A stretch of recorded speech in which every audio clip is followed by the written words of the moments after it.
Last time capital budgeting का 2 question किया था। अब ये थर्ड क्वेश्चन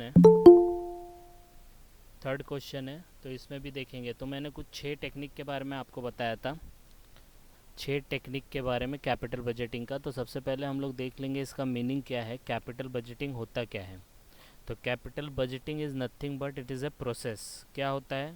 एक प्रोसेस होता है जिससे कंपनियां ये फाइंड आउट करती हैं कि पर्टिकुलर प्रोजेक्ट में, पर्टिकुलर मशीन में, पर्टिकुलर इक्विपमेंट में इन्वेस्टमेंट करना है कि नहीं करना है। आया समझ में? कैपिटल बजटिंग प्रोसेस से ये डिसाइड किया जाता है, ये डिसाइड करती है कंपनी कि किसी पर्टिकुलर प्रोजेक्ट में, इन्वेस्टमेंट में, मशीन में, इक्विपमेंट में इन्वेस्टमेंट करना है कि नहीं करना है। आया समझ में? यस और नो?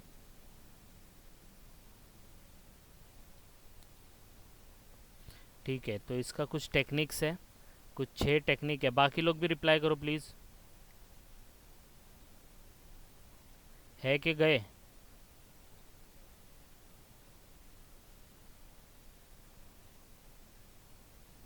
सुनाई दे रहा है ना प्रॉपर? ठीक है, तो टेक्निक स्टार्ट करते हैं। लास्ट टाइम मैंने कुछ 4 टेक्निक बताया था, तो पहले टोटल 6 टेक्निक का नाम देख लेते हैं। पहला है पेबैक पीरियड, दूसरा है डिस्काउंटेड पेबैक पीरियड, तीसरा है net present value, next is profitability index, accounting rate of return, और नेक्स्ट इज़ पेबैक प्रॉफिटेबिलिटी।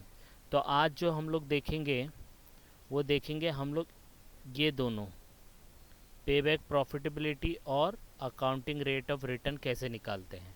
ये लास्ट टाइम हम लोग ने 4 देख लिया था। ठीक है, तो ये 2 कैसे निकालेंगे हम लोग नेक्स्ट क्वेश्चन में देखते हैं। तो डायरेक्टली स्टार्ट करते हैं नेक्स्ट क्वेश्चन। तो देखो एक क्वेश्चन दिया है, from the following calculate payback period, payback profitability, average rate of return या अकाउंटिंग रेट ऑफ रिटर्न भी बोल सकते हो आप, और next is annual cash inflow. निकालना मेन 2 ही है, एक पेबैक प्रॉफिटेबिलिटी और average rate of return. Payback period पहले भी निकाला था, कैश फ्लो को भी अभी आज देखेंगे एक्चुअल में कैसे निकालते हैं। क्वेश्चन कुछ इस तरीके से दिया है, ABC limited is planning to purchase a new equipment. The details of the new equipment as follows. Purchase of equipment is 16 lakh. दूसरा दिया expected life of equipment 8 years. Method of depreciation SLM, straight line method. दूसरा कौन सा method होता है depreciation का? 2 method होता है, एक SLM होता है और दूसरा कौन सा होता है? मेन WDV होता है। ये याद रखने का, 2 टाइप का मेथड होता है डेप्रिसिएशन का, एक SLM होता है और एक WDV। कमेंट करो, कमेंट। सुन भी लिया, नहीं समझ में आ रहा तो भी करो। Return down value, return down value, तो या तो SLM मेथड देगा या रिटर्न डाउन वैल्यू देगा। ठीक है,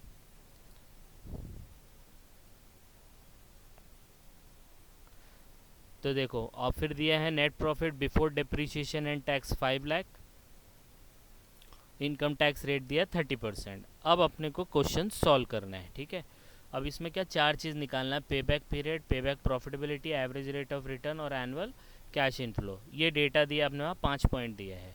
अब इसमें बहुत सिंपल तरीके से जाएंगे कि क्या होता है। सबसे पहला हम लोग देखेंगे कैश इनफ्लो कैसे निकालते हैं।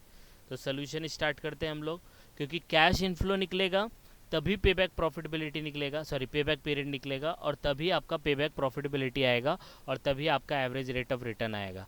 क्योंकि आपने पिछले 2 क्वेश्चन में भी देखा होगा कि सबसे पहले हम लोग ईयर लिखते हैं और फिर कैश इनफ्लो लिखते थे, याद है कि नहीं? तो कैश इनफ्लो मेन होता है कैपिटल बजटिंग का सम करने के लिए। कैश इनफ्लो आना चाहिए, कैश इनफ्लो आएगा तभी सम आगे बढ़ेगा, नहीं तो सम आगे नहीं बढ़ेगा। तो सबसे पहले हम लोग कैश इनफ्लो निकालते हैं एनुअली। तो सबसे पहले एक पर्टिकुलर अमाउंट करके कॉलम बना लेने का। अब देखो कैश इनफ्लो से रिलेटेड कुछ दिया है क्या क्वेश्चन में, चेक करो। 5 पॉइंट दिया है ना, इसमें से कुछ रिलेटेड है कैश इनफ्लो, पैसे से रिलेटेड कुछ है? एक तो परचेज ऑफ इक्विपमेंट है, और कोई है ऐसा आइटम जो कैश को बिलोंग करता है या प्रॉफिट को बिलोंग करता है, कुछ है ऐसा?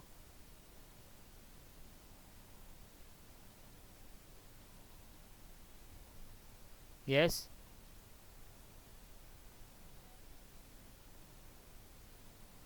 Net profit.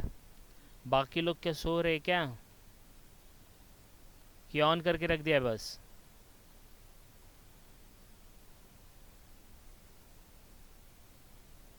यस, एक नेट प्रॉफिट दिया है ना, net profit before depreciation and tax.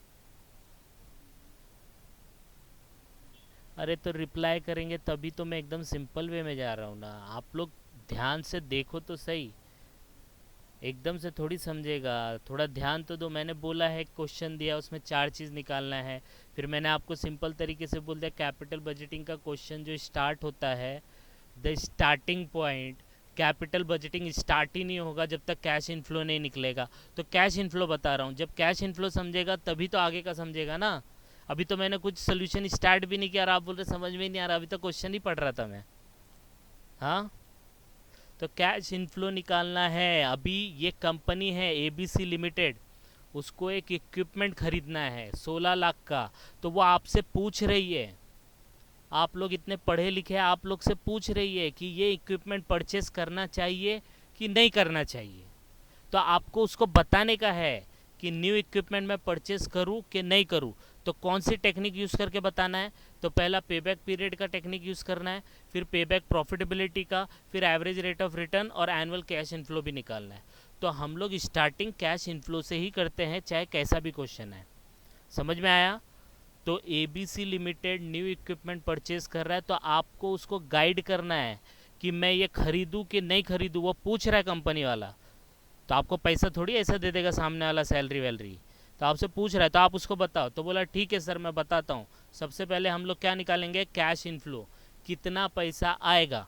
16 lakh का मशीन अगर मैंने डाला तो उससे मुझे एनुअली कितना कैश इनफ्लो आएगा, हर साल मुझे कितना प्रॉफिट आएगा। तो कैश इनफ्लो निकालना मैं अभी बता रहा हूँ, तो ध्यान से देखो, ठीक है। तो सबसे पहले क्या देखने का? Anything related to profit. तो क्या दिया है? Net profit before depreciation and tax दिया है कि नहीं दिया है? तो net profit before depreciation tax 12th में फाइनल अकाउंट किया है कि नहीं किया है 12th में? हाँ कि नहीं? किया है ना। तो उसमें बहुत सारे एक्सपेंस माइनस करते हैं, तब जाके नेट प्रॉफिट आता था कि नहीं आता था? सैलरी माइनस करते थे, रेंट टैक्सेस माइनस करते थे, सब माइनस करने के बाद नेट प्रॉफिट आता था। तो ये वही नेट प्रॉफिट है, लेकिन net profit before depreciation and tax. तो डेप्रिसिएशन भी तो माइनस होगा, टैक्स भी तो माइनस होगा, तब जाके एक्चुअल नेट प्रॉफिट आएगा ना। आएगा कि नहीं? तो सबसे पहला हम लोग को क्या लिखना है? सबसे पहला वही लिखना है, net profit before depreciation and tax कितना है? 5 लाख दिया है। अब क्या माइनस करने का? बिफोर डेप्रिसिएशन बोला है तो डेप्रिसिएशन माइनस करो, लेस डेप्रिसिएशन। अब यहाँ पे देखो मैंने 2 लाख माइनस किया है। अब आप लोग बताओ 2 लाख कैसे आया? कोई बताएगा 2 लाख कैसे आया डेप्रिसिएशन? हाँ, डेप्रिसिएशन 2 लाख कैसे आया पता है?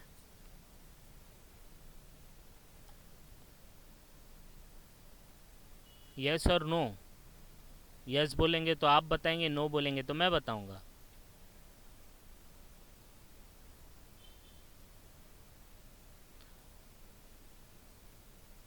ओके, नो, ठीक है। डेप्रिसिएशन किस पे निकलता है? एसेट पे निकलता है, लायबिलिटी पे निकलता है? ये बताओ, डेप्रिसिएशन किस पे निकलता है? एसेट पे निकलता है ना। क्वेश्चन में चेक करके बताओ, कोई एसेट का नाम दिया है क्या?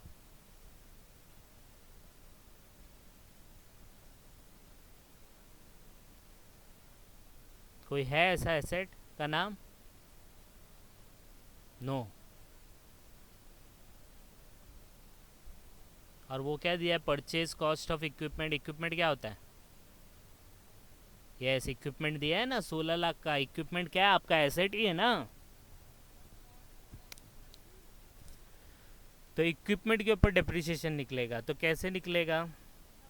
देखो यहाँ पे मैं कैलकुलेशन बता रहा हूँ। इक्विपमेंट है तो उसके ऊपर डेप्रिसिएशन 2 लाख कैसे आया? देखो, how to calculate depreciation, screen पे देखते रहो, स्क्रीन पे देखोगे समझ में आ जाएगा। Depreciation as per SLM, straight line method से डेप्रिसिएशन कैसे निकालते हैं? Cost divide by number of years. तो कॉस्ट कितना है उसका, इक्विपमेंट का कितना है कॉस्ट बताओ? शॉर्ट में भी लिखोगे चलेगा। कॉस्ट ऑफ इक्विपमेंट कितना है, 16 लाख है, तो हम लोग ने 16 लाख लिख दिया। नंबर ऑफ ईयर्स कितने हैं उसके, कितने साल तक यूज़ कर सकते हैं उसको, 8 साल के लिए, है ना। तो डिवाइड बाई 8 ईयर्स करो, तो 16 लाख डिवाइड बाई 8, देखो 16 लाख डिवाइड बाई 8 कितना आता है, 2 लाख। तो 2 लाख आपका डेप्रिसिएशन आएगा। एकदम सिंपल है, कुछ भी नहीं, सिर्फ कॉन्सेंट्रेट करो। 15 से 20 मिनट लगेगा एक क्वेश्चन के लिए, समझने में, करने में 5 मिनट जाता है, समझा।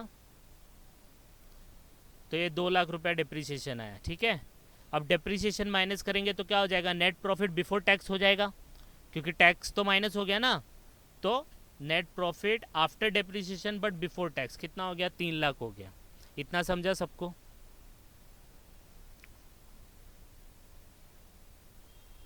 अब देखो इसके बाद टैक्स माइनस करेंगे, तो टैक्स रेट कितना दिया है, -30%।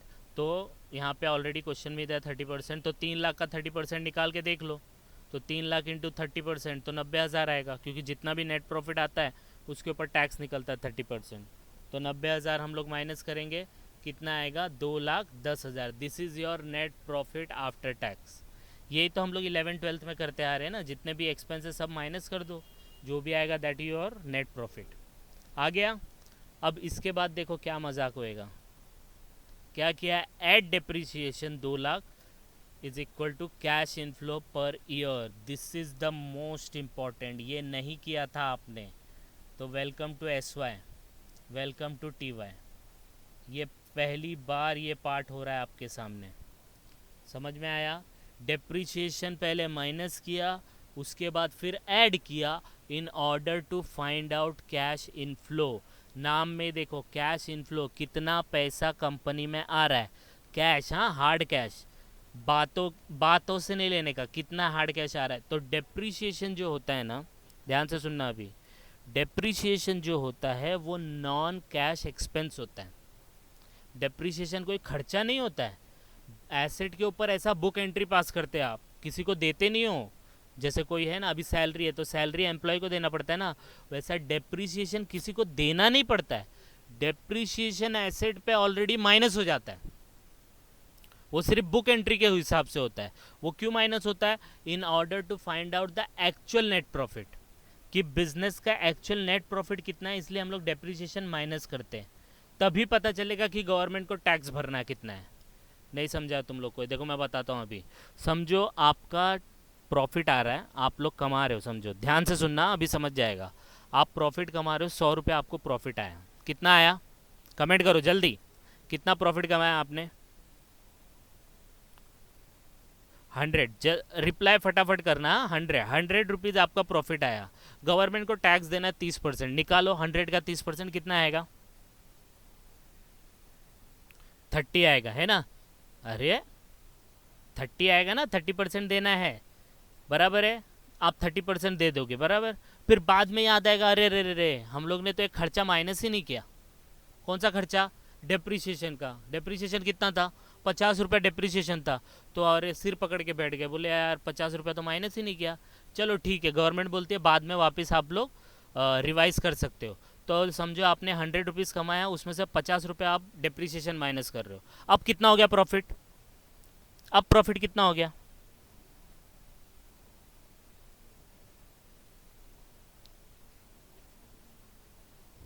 प्रॉफिट पूछ रहा हूँ, 100 रुपया आपने प्रॉफिट कमाया था, 30 रुपये टैक्स भरा, 30%। अब आपको बाद में याद आता है, अरे बाप रे, हम लोग ने तो डेप्रिसिएशन 50 रुपया माइनस ही नहीं किया था। तो अब वो इनकम टैक्स वाला बोलता है कि आप माइनस कर दो, कोई बात नहीं। तो हम लोग ने प्रॉफिट में माइनस किया, ओरिजिनल प्रॉफिट लेने का। तो 100 रुपया माइनस 50 कितना बचता है, 50 बचता है कि नहीं बचता है।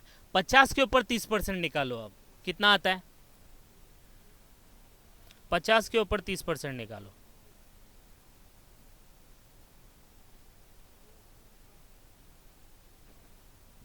15। तो पहले कितना टैक्स भरा था, 30 रुपया, अब कितना भर रहे हो, अब कितना भर रहे हो, 15 ना, आधा हो गया कि नहीं हो गया। तो डेप्रिसिएशन क्यों माइनस किया, डेप्रिसिएशन इसीलिए माइनस किया in order to find out the actual net profit, जिसकी वजह से हम गवर्नमेंट को प्रॉपर टैक्स भर सके। तो हमने टैक्स भर दिया तो नेट प्रॉफिट आया ना 2,10,000, आया कि नहीं आया? ये 2,10,000 तो कंपनी एंजॉय करेगा कि नहीं करेगा? यस और नो? 2,10,000 जो अपने क्वेश्चन में सामने दिख रहा है वो कंपनी एंजॉय करेगा कि नहीं करेगा? यस। अब जो वो 2,00,000 रुपया डिप्रिसिएशन फिर से ऐड किया है, क्योंकि 2,00,000 रुपया हम लोग ने सिर्फ खर्चा बताया है, गवर्नमेंट ने बोला था दिखाओ, लेकिन एक्चुअल में खर्चा हुआ है तुम लोग का? हाथ से कैश गया है? बैंक से तुम्हारा कैश गया है क्या? नहीं गया है, ये सिर्फ आपने बुक एंट्री पास किया है। तो एक्चुअल में बिजनेस में कितना कैश इनफ्लो हुआ, कितना कैश आपके बिजनेस में आया, वो कैसे पता चलेगा? पहले डेप्रिसिएशन माइनस करने का, फिर एंड में जाके टैक्स के बाद डेप्रिसिएशन को ऐड कर देने का।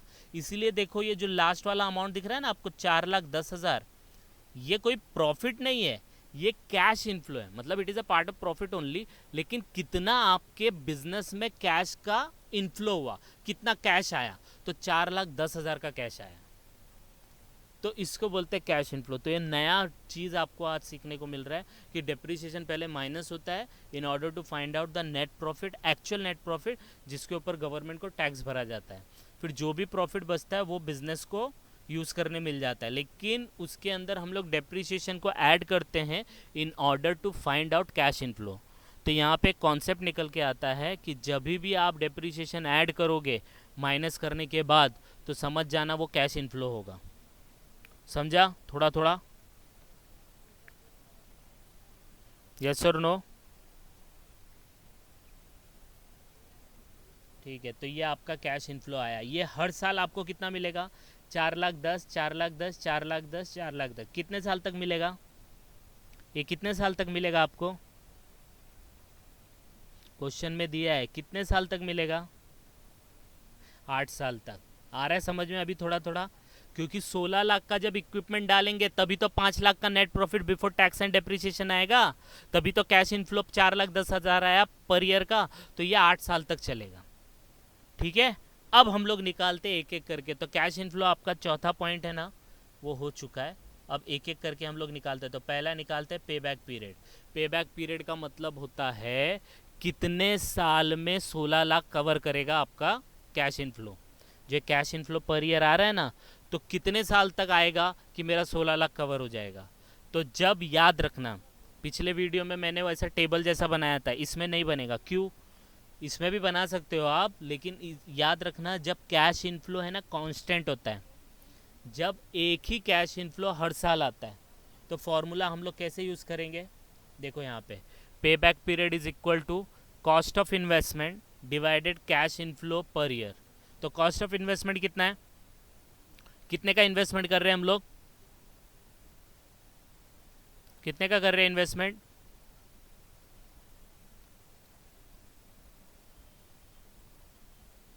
₹16 लाख का है ना। और कैश इनफ्लो पर ईयर कितना आया? डिवाइड है वो डिवाइड है। तो 16 lakh divide by cash inflow per year कितना है? 4,10,000। डिवाइड कर लो तो 3.9 और 3 इयर्स 10.8 मंथ्स ये आएगा। तो 3 साल 10 महीना या 11 महीना पकड़ लो आप, 3 साल 11 महीना आपको एग्जैक्टली लगेगा 16 लाख को कवर करने के लिए। आ रहा है हल्का हल्का?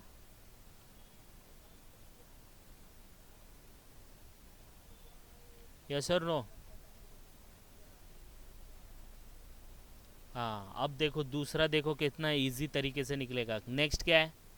पे बैक प्रॉफिटेबिलिटी। नेक्स्ट इज क्या? पे बैक प्रॉफिटेबिलिटी। अभी पे बैक पीरियड निकाला ना, तो पे बैक पीरियड प्रॉफिटेबिलिटी, तो जितना भी साल तक आपको ये पैसा मिलने वाला है 4,10,000, कितने साल तक मिलने वाला है? 4,10,000 आपको कितने साल तक मिलने वाला है? कमेंट करो। 4,10,000 कैश इनफ्लो जो आने वाला है हर साल, कितने साल तक मिलने वाला है? 8 साल तक मिलने वाला है ना।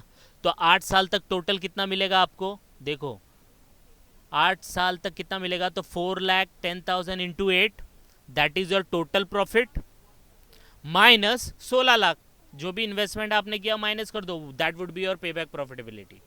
चेक करो, देखो स्क्रीन पे देखो, pay back profitability is equal to total cash inflow जितना भी इन्फ्लो आने वाला है, तो 1 साल का इन्फ्लो तो आ गया ना 4,10,000, तो 8 साल का कितना वो लेने का, माइनस कॉस्ट ऑफ इन्वेस्टमेंट तो आपका 16 लाख दिया है तो वो देखने का। तो देखो यहाँ पे आएगा 4,10,000 इंटू 8 ईयर्स माइनस 16 लाख, तो एक्चुअल में आएगा 32,80,000 माइनस 16 लाख, तो आपका आएगा 16,80,000। That is your pay back profitability.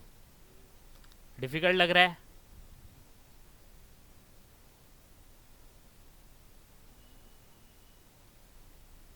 ये वैसे मैं रिकॉर्ड कर रहा हूँ, ये रिकॉर्ड करके मैं आपको भेज दूंगा, तो आप लोग इसको देख सकते हैं बार बार, 1-2 बार देखोगे। अगर एकदम एक हफ्ते में एक बार आके आप सीधा लेक्चर में बैठोगे ना तो नहीं समझेगा, थोड़ा थोड़ा आपको है ना इसको रिवाइज करते रहना पड़ेगा। और ज़्यादा टाइम नहीं लगता, 15 से 20 मिनट का वीडियो रहता है, उससे ज़्यादा नहीं है। आया समझ में सबको? यस और नो, यस और नो तो बोलो, थोड़ा मेरे को मोटिवेशन तो दो। Yes sir, no sir. हाँ ठीक है।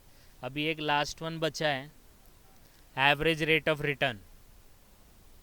सबसे पहले इसका फॉर्मूला देखेंगे। वैसे तो यही दिया, एवरेज रेट ऑफ रिटर्न मतलब जो पूरे साल में आपने कमाया, जितने भी 8 साल तक कमाया, उसका रेट ऑफ रिटर्न कितना है, लेकिन एवरेज बेसिस पे। तो वो देखते हैं, इसका पहले फॉर्मूला चेक कर लेते हैं। Average rate of return is equal to average profit after tax divide by average capital employed into 100। वापस से सुनो, average rate of return is equal to average profit after tax divide by average capital employed. इसको समझने के लिए एक simple सा, अभी 10th का रिजल्ट आया, आया कि नहीं आया? आया कि नहीं आया? आया ना? तो सब लोग क्या पूछते हैं, ये नहीं पूछते हिंदी में कितना है, इंग्लिश में कितना है, ये कितना परसेंटेज आया तेरे को, ये पूछते कि नहीं पूछते? यस और नो? है ना? तो सेम वे में ये भी यही पूछ रहा है, मेरे को प्रॉफिट मत बताओ कितना कमाया, मेरे को बताओ रिटर्न कितना आया परसेंटेज में। तो that is nothing but average rate of return. तो पूरे साल में जितना भी कमाया होगा ना, तो उसको परसेंटेज में कन्वर्ट कर देने का, that would be your average rate of return. तो उसका फॉर्मूला क्या है, एवरेज प्रॉफिट आफ्टर टैक्स, जो भी 8 साल 10 साल तक आपने जो भी कमाया उसका एवरेज ले लो, divide by average capital employed, जितना भी पैसा आपने बिजनेस में लगाया उसका एवरेज ले लो, इंटू 100, आपका आंसर आ जाएगा। ठीक है, तो चेक करते हैं। सबसे पहले हम लोग निकालते हैं एवरेज प्रॉफिट आफ्टर टैक्स। तो एवरेज प्रॉफिट आफ्टर टैक्स कैसे निकलेगा, total net profit after tax. तो total net profit after tax अपने पास था, इधर देखो 2,10,000 दिखता है, था कि नहीं था? दिख रहा है कि नहीं दिख रहा है? 2,10,000। तो 2,10,000 इंटू 8 ईयर्स टोटल एनपैट हो जाएगा, क्योंकि हर एक साल में 2,10,000 नेट प्रॉफिट आफ्टर टैक्स होगा 8 साल के लिए, डिवाइड बाय 8 ईयर्स। तो कितना आएगा? उतना ही आएगा, 2,10,000। That is your average profit after tax. समझा एवरेज कैसे निकालने का? हर साल का प्रॉफिट लेने का, लेकिन नेट प्रॉफिट आफ्टर टैक्स लेने का, multiply by number of years divide by total number of years, that's it. तो आपका एवरेज प्रॉफिट आफ्टर टैक्स आ जाएगा। समझा ये?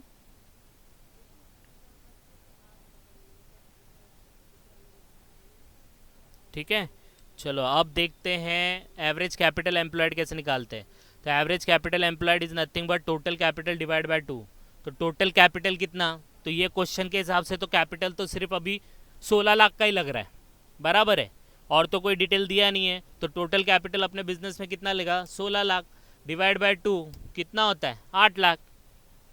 एकदम सिंपल है। तो 16 लाख डिवाइड बाय 2 8 लाख, ऊपर दिया है 2,10,000, तो 2,10,000 डिवाइड बाय 8 लाख इंटू 100, अब निकल जाएगा आपका average rate of return 2,10,000 divide by 8 lakh into 100। Answer is 26.25%। तो आपका एवरेज रेट ऑफ रिटर्न ये बिजनेस से इन्वेस्टमेंट इन इक्विपमेंट इज 26.25%। तो this is all about the question. बोलो आया समझ में इतना?